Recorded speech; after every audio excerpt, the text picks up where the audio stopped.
les migrants, les associations de la société civile maghrébine, les syndicats et les organisations de solidarité internationale réunis dans le cadre de la seconde édition du Forum social maghrébin à Oujda et étendus à Oran les 6-7 octobre 2012 sous le thème « Migration, libre circulation au Maghreb » et en commémoration des événements de Ceuta de 2005 dont étaient victimes une centaine de migrants subsahariens relève.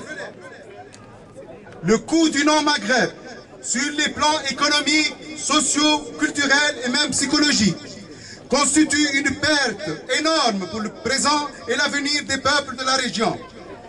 Par le passé, ils ont mené un combat commun contre le colonialisme, aussi bien sur les territoires que dans l'immigration et en Europe.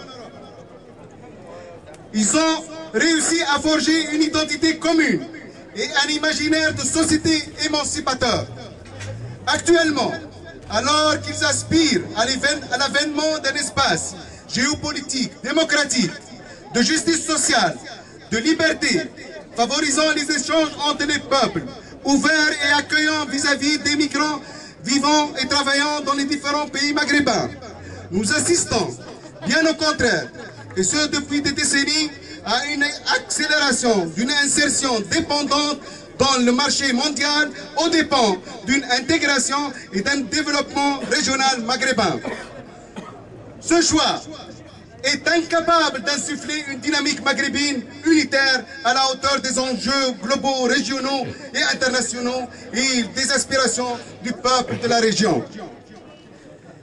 Sur le plan migratoire, nous assistons à la mise en place de politiques sécuritaires stigmatisant les personnes migrantes vivant sur le sol maghrébin, au mépris de l'histoire qui lie les peuples du Nord et l'Afrique à ceux de l'Afrique subsaharienne, au mépris des intérêts mutuels de développement et d'enrichissement culturel et civilisationnel.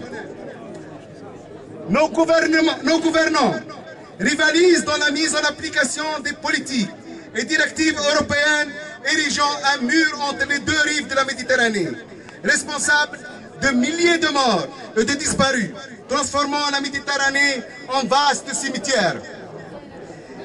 Les vagues d'arrestations, de refoulement, de traitements dégradants des personnes migrantes subsahariennes et la criminalisation de leur présence constituent l'une des atteintes graves aux droits humains les plus élémentaires.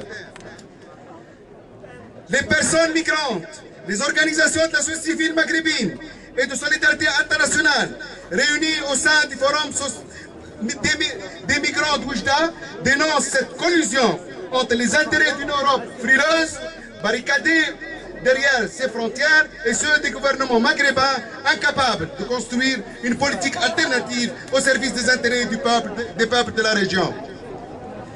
Le traitement sécuritaire de la question migratoire est une impasse.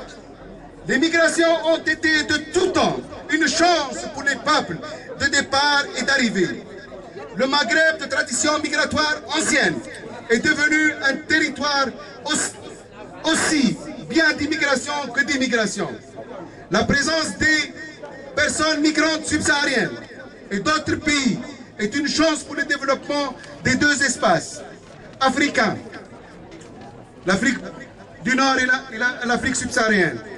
L'avenir de l'Afrique du Nord et de l'Afrique subsaharienne passe par l'ouverture sur l'autre et par les échanges humains, source d'enrichissement mutuel. La construction du Maghreb des peuples, riche de sa diversité culturelle, linguistique et sociale, nécessite une vision globale d'avenir attachée à un espace sans frontières intra-pays du Maghreb démocratique et respect des droits humains, basé sur quelques principes fondateurs, notamment l'ouverture des frontières permettant la libre circulation et d'installation aussi bien des nationaux que des migrants vivant sur le sol maghrébin. La régularisation de la situation de tous les sans-papiers souhaitant s'installer et vivre dans les pays maghrébins. Le rejet de la politique européenne sécuritaire, érigeant des murs au lieu de construire des ponts entre les deux rives de la Méditerranée. La fermeture de tous les lieux d'enfermement des immigrés et la dépénalisation de la situation des sans-papiers. l'arrêt de toutes les formes de violence à l'égard des femmes migrantes qui subissent de graves humiliations et la nécessité de poursuites judiciaires sans concession vis-à-vis de toute forme d'atteinte à leurs droits.